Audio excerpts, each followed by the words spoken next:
Mano vardas Erika Poluden, aš esu Vilnietė ir Vilniaus didelė mylėtoja. Mano darbas, gydavimas gimė kaip hobis. Iš tikrųjų labai man įdomu visą laiką buvo, ką mes matome, kas mūsų supo ta aplinka ir aš gilinausi, domėjausi ir kada surenki kažkokią pluoštą informacijos, norisi su kitais pasidalinti. Taip iš asmeninio kažkokio susidomėjimo ir hobio peraugo į darbą ir jau dabar gidauju daugiau kaip 20 metų.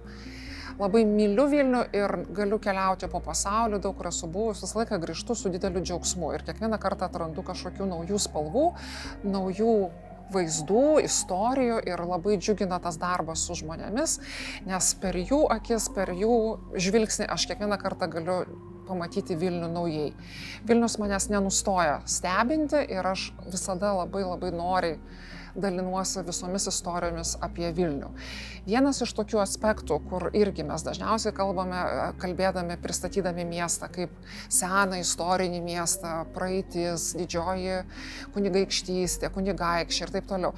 Bet Vilnius yra daug labiau visko, daug įvairesnis, daug spalvotesnis. Ir viena iš tokių, mano galvo, jau dabar neatsiejamų Vilniaus spalvų, tai yra gatvės menas. Jo yra labai daug. Iš tikrųjų, mes pakalbėsim, galbūt aš jums parodžiusiu keletą darbų, kurie yra užupyje, bet labai kviečiu visus vaikščioti plačiai atmerktom akim ir stebėti. Gatvės meno yra labai daug, labai įvairaus, prasidėjęs kaip kažkoks tiesiog ženklų ir pas savęs ir pasireiškimo realizacijos projektas, toks procesas, kiekvienas jautė pareigą kažką užrašyti nuo necenzūrinių žodžių iki kažkokių keistų, nieko nereiškiančių tagų, iki dabar peraugusio tikrai gatvės meno. Yra nuostabių didelių darbų, įspūdingų, gražių, ne tik dekoratyvių, bet taip pat nešančių dar ir žinutę, kas mano galva atrodo iš viso tobula. Tai kviečiu visus pažinti Vilnių šiek tiek kitokį, per kitą kampą ir per kitą prizmę. Mes stovime prie Bernardino Seniečio freskos. Galima dar sakyti Bernardino iš sienos, Italijos miesto, nes inspiracija šitam darbui buvo kaip tik tikras paveikslas, kurį galite susirasti, pasižiūrėti. Senas paveikslas, Pietro D'Ambrogio autorius ir ten yra pavaizduotas lygiai toks pats Bernardinas Senietis, tik tai jisai atrodo kitaip. Viskas yra atvirkščiai. Jeigu čia mes matome, yra juodas abitas, ten yra priešingai, yra baltas abitas ir tamsus fonas. Šitas piešinys atrodo kaip negatyvas to tikrojo paveikslo. Autorius yra Povilas Kupčinskas arba jo kūrybinis pseudonimas yra Povilas on Fire.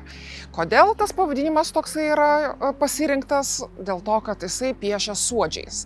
Tai yra turbūt vienintelis toks menininkas Lietuvoje ir turbūt nėra apskritai daug tokių. Tai, ką mes matom, ta juoda spalva yra išgaunama suodžiais. Tai yra su ugnimi piešiama ir irgi galima pasiieškoti video, kur pasižiūrėti, kaip atrodo tas pats procesas. Labai įdomus iš tikrųjų. Paveikslas pats yra sienoje, jį galima originalą pamatyti, bet mes turime garbę pamatyti kopiją. Vieną iš gražiausių turbūt Vilniaus gatvės meno pavyzdžių. Ir, kaip ir sakiau, viskas atitinka tą tikrąjį paveikslą, tik tai spalvos skiriasi. Ir vienas iš gražiausių turbūt momentų tokių, kai pastato siena yra panaudota ne tik kaip plokštuma, kaip drobė, bet taip pat yra inkorporuotas langelis, kuris yra sienoje, jisai tampa knygos viduryje, įsitaiso ir mums labai gražu žiūrėti į šitą darbą vakare. Labai rekomenduoju, kas dar nematėt, nebuvot niekada čia Vilniuje vakarop, ateikit ir pasižiūrėkit, labai gražu, kai iš knygos sklinda šviesa ir įgauna paveikslas pats visai kitą prasmę ir ta mokslo knygos šviesa teikiama tiesiog spinduliuoja. Taip pat dar vienas turbūt akcentas, kurį vertėtų paminėti, kodėl Bernardinas Senietis buvo pasirinktas ir kodėl jisai buvo čionais pavaizduotas, tai dėl paties pastato, nes pastatas, ant kurio yra pavaizduota, yra buvęs Bernardinų vienuolynas. Dėl to Povilas Kupčinskas pats sakė, kad turėdamas galimybę pasirinkti šitą pastatą tiesiog buvo, kaip ir įpareigotas kažkaip istoriją pastato prikelti, susijęti su savo darbu ir dėl to mes turime Bernardiną ant Bernardinų vienuolyno sienos. Vienuolyno, aišku, jau nelikę, yra tik tai dalis sienos likusi ir dabar čia yra gyvenamosios patalpos, bet vienuolynas buvo 15 amžiuje, ir mes atkeliavome į 21 amžių, tarsi pratęsdami istoriją ir pastato ir tuo pačiu galėdami Vilniečiams parodyti sienoje esantį paveikslą. Dar vienas darbas yra Jurgos Užkuraitytės Prieglobsčio link. Iš to, kas pavaizduota, matote vienuolius, daug gamtinių motyvų, yra apie Tibetą, apie vienuolius. Ir aišku, pagrindinis momentas tai yra darbas skirtas Jurgai Ivanauskaitei, jos kūrybą pagerbti ir įamžinti savotiškai. Abi Jurgos buvo draugės ir dėl to Jurga Užkuraitytė tarsi tokią duoklę atiduoda Jurgai Ivanauskaitei, pavaizduodama jos kūrybos pagrindinius momentus ir tai, kad visi žinome, aišku, kad jinai daug keliavo po Tibetą, kad jo širdis buvo tenais. Ir vieta irgi neatsitiktinai parinkta, aš manau, kad vienas iš gražiausių tokių taip pat sutapimų, neatsitiktinių, tai kad yra Tibeto skvere. Šita transformatorinė, kuri gražiai apipavydalinta, yra Tibeto skvere ir netgi Dalai Lama, kai lankėsi Vilniuje kelis kartus, yra čia buvęs ir netgi yra pasodinęs šitame skvere. Čia jums užduotis surasti obelaitę pavadintą Everesto vardu, kurią pasodino pats Dalai Lama.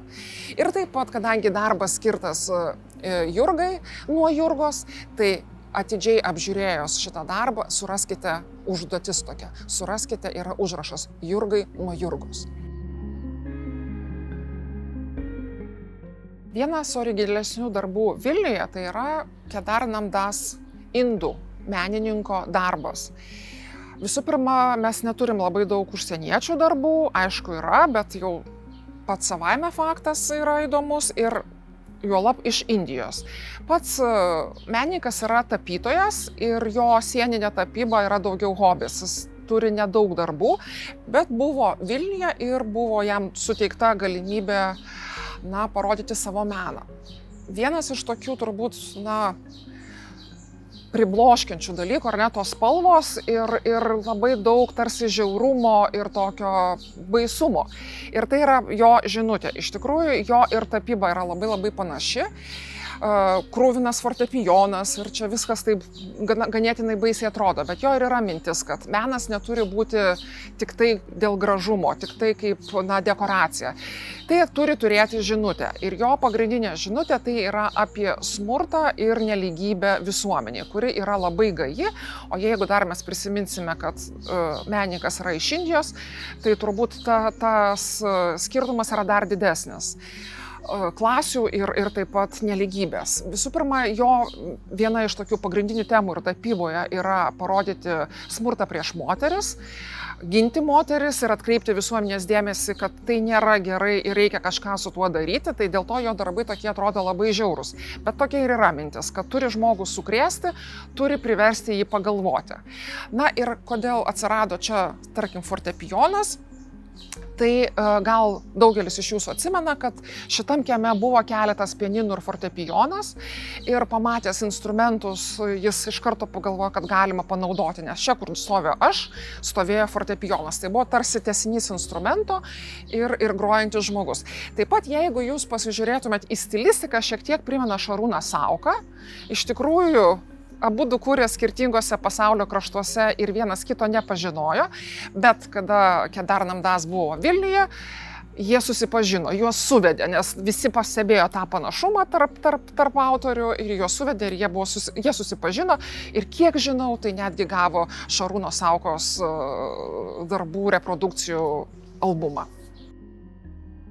Šalia indiško darbo yra lietuviškas darbas. Ant tos pačios sienos taip pat tapytojos, kaip ir indų menininkas, autorė yra tapytoja Mykolė Ganusauskaitė. Ji studijavo Paryžiuje ir yra žinoma kaip dailininkė, visų pirma tapytoja. Bet taip pat jos toks šalutinis hobis, galim sakyti, yra gatvės menas. Ir vienas pirmųjų darbų, gatvės meno darbų jos yra kaip tik čionais, vadinasi Apsemtas miškas. Iš tikrųjų didelė daug jos darbų, kurie vadinasi tuo pačiu pavadinimu. Mikolė labai domisi gamta ir jai labai patinka, ne politinės temos, ne kažkokios dramatiškos temos, o kaip tik ieško prieglobsčio gamtoje, dėl to jinai daug tapo gamtos ir jos toks pagrindinis momentas, kad gamtoje mes atsigauname, mes galime pasikrauti, nes gyvenimas yra pakankamai įtemptas ir kupinas streso, tai gamta yra tai, kas mus ramina, tai, kas mums padeda išgyventi. Ir čianais, tarkim, konkrečiai šitas darbas, tai yra apsemtas miškas, kaip mes ir galim pastebėti, tai yra iš tikrųjų iš jos asmeninių potyrių, jinai pati matė apsemtą mišką prie Rusnės, tai yra Žalgirių miškas, Žalgirių kaimas ir kada potviniai pavasariais būna, jisai iš tikrųjų pakyla vanduo stipriai, kad gaunasi dalis kaip ir takelis, kurį mes čia matome, gelsvas, taip ir dalis medžio atsiduria po vandeniu. Tai jai paliko tas labai didelį įspūdį ir to apsemto miško serija yra iš tikrųjų turbūt viena iš pagrindinių jos darbų. Kaip ir minėjau, pirmas darbas Vilniuje ant sienos yra šitas, bet yra dar 2 darbai, tai taip pat jums namų darbas susirasti, kur dar yra Mikolės Ganusauskaitės darbai. Susipažinkim su estiškoju Banksy. Edvard von Lungus. Net nėra aišku, ar tai yra tikroji pavardė, nes labai paslaptingas personažas, gyvena Tartu ir Estijoje sukelia visą laiką jo darbai daug diskusijų ir kontroversijos. Vieniems labai patinka, nes žinutės dažnai yra politinės ir prasmingos, kitiems priešingai atrodo, kad netikęs darbas ir nereikėtų jo niekur matyti ir apie jį kalbėti. Na, žodžiu, toksai įdomus asmuo. Ir taip pat jis buvo ir Vilniuje, paliko savo parašą Vilniuje. Vienas iš jų yra duonos kepėjas, moteris suktukas ir dar taip pat 3 yra akmenų karalius. Iš karto, kai projektas buvo pabaigtas, buvo QR kodas, į kurį nukreipus telefoną buvo galima sužinoti, pamatyti juos judant šitus personažus. Dėl to moteris suktukas turėjo tiesioginę prasme, jinai sukosi ir buvo pasakojama jų istorija. Dabar dėja jau tas interaktyvus pamatymas nėra galimas, mes galim tiesiog pasigrožėti darbais ir patys susikurti šitų 3 personažų istorijas. Bet nepaisant to, mes galim pasigrožėti, iš tikrųjų jie puikūs, jie įdomus ir taip pat tarsi iškrentantis iš konteksto yra ežiukas. Ežiukas prie kompiuterio. Mes akivaizdžiai matom, kad tai nėra gamtos dalis, tai yra miesto personažas ir pats autorius jį dažnai vadina savo alter ego arba hakeriu, kuris sėdi, kūrė ir, žodžiu, įsiterpia į kitus pasaulius, į kitų gyvenimus ir dažnai, kadangi, sakiau, naudojamas kaip parašas, tai jeigu kur nors keliaudami pamatysite ežiuką, žinokit, kad darbas yra beveik 100% garantuotai bus Edvardo von Lungus. Martyno Šniokos darbas labai išskirtinis. Jisai turi labai savitą braižą, gal dėl to, kad yra tatuiruočių meistras ir tas toks labai ryškus spalvotas stilius turbūt kažkiek siejasi su tatuiruotėmis, bet Martyno Šniokos darbus visą laiką atskirsite. Irgi vienas iš tokių jam labai būdingų momentų mes galime matyti gyvūno ir žmogaus veidus.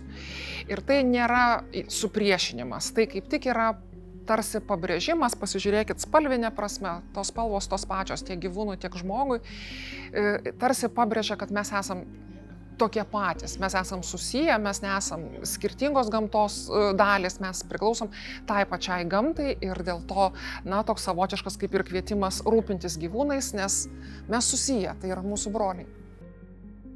Vienas iš irgi puikių įdomių darbų apie Užupį šį kartą, ne tik kad Užupyje, bet ir apie Užupį, tai yra Užupio svajonių medis. Autorė yra Mary Ann Lu, jinai yra iš Pietų Korėjos ir gyvena Amerikoje, yra ne tik gatvės menininkė, bet taip pat vokalo mokytoja. Ir ji susigalvojo savo tokią svajonę nupiešti 100 svajonių medžių skirtingose pasaulio miestuose. Tai vienas iš jų yra Vilniuje ir Užupyje ir jinai, kada tapo tą svajonių miestą konkrečios vietos, jinai bando įtraukti, pavaizduoti kažkokių vietinių realijų. Tai žiūrėdami į Užupio svajonių medį, mes matome Užupio menų inkubatorių, mes matome tiltą ir Užupio Respubliką, tokių atpažįstamų objektų, nors jie ir transformuoti, taip pat Užupio konstitucija ir taip pat pagrindiniai personažai, kurie apgyvendina visą šitą, yra pingvinai. Atrodytų, kodėl pingvinai Užupyje, bet pingvinai keliauja per visus jos darbus, dėl to, kad jos yra kūrybinės pseudonimas Penguin Girl. Jis pati, matyt, mėgsta pingvinus ir pasirašinėja kaip pingvinė ir dėl to gausu jos darbuose pingvinų. Vilniaus darbas buvo 9 iš 100 ir tai buvo 19 metais. Tikiuosi, kad per COVID sustojo šitie darbai ir niekas niekur nekeliavo ir jinai negalėjo po pasaulį keliauti, bet tikiuosi, kad projektas tęsiasi ir gal jau tas 100 ir yra. Taip, kad kitur keliaudami atkreipkite dėmesį, gal rasite panašių darbų svajonių medžių skirtingose pasaulio miestuose. Pasaulinio garso menininko darbas, Paparaci, toksai jo yra pseudonimas, yra graikas gyvenantis Kipre. Tikrai žinomas daug kur, jo darbai netgi buvo Pompidou centre eksponuojami, nekalbant, kad yra daugelį pasaulio miestų. Kodėl Užupis? Dėl to, kad jo žmona lietuvė. Aš taip galvoju, kad dėl to. Pats jisai buvo, aišku, Lietuvoje ne viename mieste, jo darbų beje yra ir Kaune. Kodėl Užupis sakė, kad jeigu sugalvotų gyventi Lietuvoje, tai gyventų tik tai Užupyje. Jam patinka čia atmosfera, čia gyvenantys žmonės ir develtui pavaizduotas yra žmogus. Iš tikrųjų, tai yra šeimos draugė, pas kurią jie apsistoja, kai būna Vilniuje. Ir gal dėl to mes matome tik tai pusę veido, kad ne kiekvienas atpažintų žmogų ir nebadytų pirštais, turbūt, kad aha, mes čia jūs atpažinome, jūs pavaizduota ant sienos.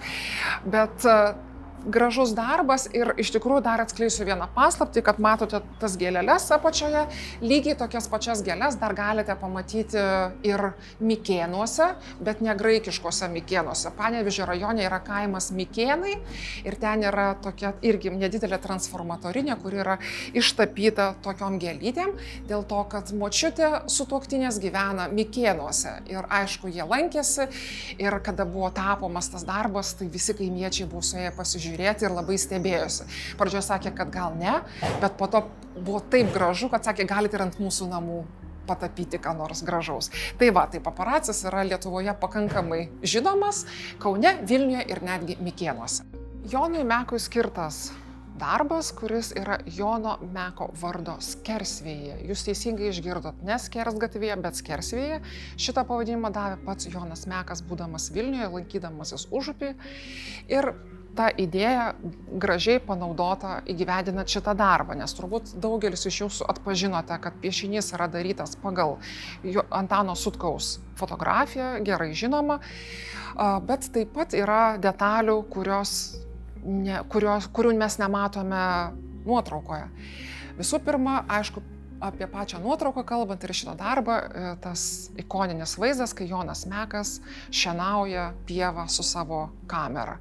Jisai visur vaikščio su kamera ir viską ištisai filmuodavo, nes sakydavo, kad menas tai nėra kažkoks išskirtinis procesas, kam reikia pasiruošti, ką reikia sugalvoti ir kurti atsisėdus ir kažkaip planingai. Menas yra viskas, kas mus supa. Tai dėl to ta kamera buvo jo neatsiejama beveik kūno dalis, visur vaikščiodavo su ją ir viską filmuodavo ir puikiai įamžina šitą jo meno kūrimą kasdienybėje fotografiją. Bet kaip ir sakiau, yra kažkas, ko nėra fotografijoje, tai yra raidės. Matot, ant sienos išsibarsta raidės. Čia jau autoriaus Žygimanto Amelyno idėja, kadangi darbas yra skersgatvėje arba skersvėjyje, tai parodyti tą darbą. Vėjas išpučia raidės iš galvos, tai yra toks kaip ir proga pailsėti, proga pabūti švaria galva. Ir tos raidės yra išpučiamos, jos tiesiog tvyro ore. Ir mes, kaip žinome, Jonas Mekas buvo ne tik rašytojas, fotografas, poetas, tai dėl to tos raidės taip pat kaip ir kamera yra jo savastis, jo dalis, jo kūrybos dalis. Dėl to mes matome tokį netgi pilnesnį paveikslą, kuris daugiau atskleidžia Joną Meką ir, įkvepia mus turbūt pačius šiek tiek būti kūrybingesniais, kaip Jonas Mekas yra sakęs, labai graži citata, kad menas tarsi įskiepia į žmogų meno geną ir tada taip pat pasidaro, žmogus pasikeičia, taip pat kaip obelį pasikėpėjus, iš šunobelės galim gauti obelį, kultūrinę obelį. Taip ir žmogus paskiepytas meno skiepu, jisai pasidaro visai kitos kokybės ir jo nešami vaisiai yra daug skanesni ir daug puikesni.